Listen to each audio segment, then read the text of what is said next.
السلام عليكم. اليوم أقدم لكم تعليم عمل سوفت وير لأجهزة الأندرويد، وراح أنزل لكم رابط تحميل الأنظمة. بالنسبة لي أنا أحملها من موقع الشير لأنه سريع، وأكو هواي مواقع تحمل لكم أنظمة ورسمية. فنبلش ونقول بسم الله. نحتاج لابتوب أو ديسكتوب، حاسبة ديسكتوب، وبرنامج الأودن. برنامج الأودن بالنسبة لهذا البرنامج هذا موجود يعني ويا أغلب الأنظمة يحملونه ويضغطونه وياه، فتلقوه موجود. المهم يعني هم راح أخلي لكم رابط تحميل لبرنامج الأودن. بالنسبة للجهاز الأندرويد نريد نهيئه، فنقول بسم الله. نضغط زر خفض الصوت وزر الباور وزر الهوم بيج سوية، ننطيه كونتينيو، نشكل الكيبل. هنا أشر، هنا أشر عندي يعني معناها قرأ الجهاز. إذا ما قرأ ننتظر. وأيضا راح أخلي لكم رابط لتعريف أجهزة الأندرويد على اللابتوب.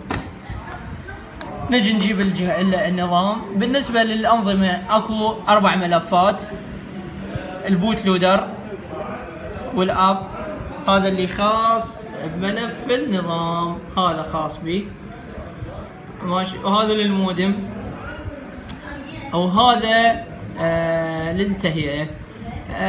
احنا انا بالنسبه لي محمل هنا بس نظام، يعني بس ملف النظام، وراح يكون مشفر اللي هو هذا.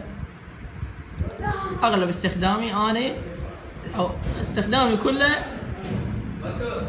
بهاي الخانه.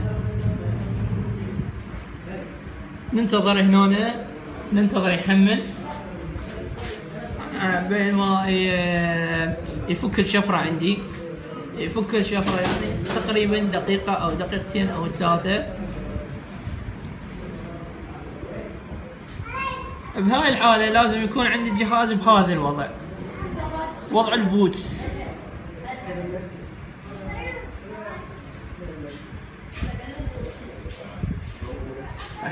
هنا عندي قال لي جهز، قال لي هنا جهز النظام MD5 finish successfully. هنا نبلش نضغط ستارت، بلش مثل ما تشوفون الجهاز بلش يحمل. الجهاز بلش يحمل، ننتظر.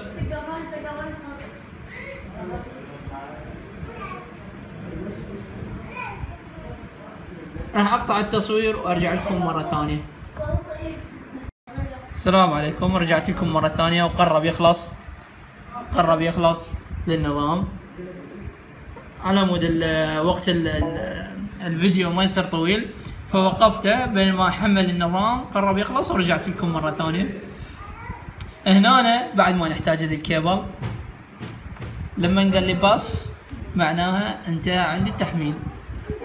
هنا تشغيل عادي طبيعي.